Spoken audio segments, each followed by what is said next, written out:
Juru bicara mantan Wakil Presiden Republik Indonesia Yusuf Kalla, Hussein Abdullah, angkat bicara soal penyebutan mafioso dalam tulisan Rudy Eskamri di sebuah media online berjudul "Sang Bandar Chaplin pun akhirnya keluar sarangnya karena kepanasan".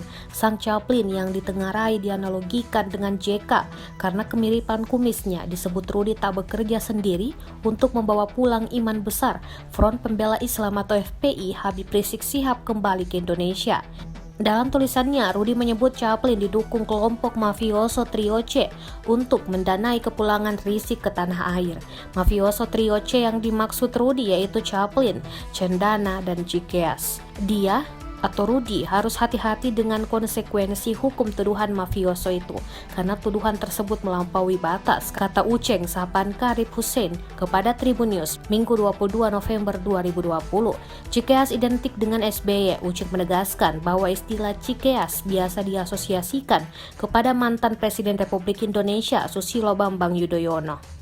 Uceng menyatakan dirinya sudah berkonsultasi dengan ahli hukum soal tudingan Chaplin dibantu kelompok mafioso Trio C untuk mendanai kepulangan Rizik.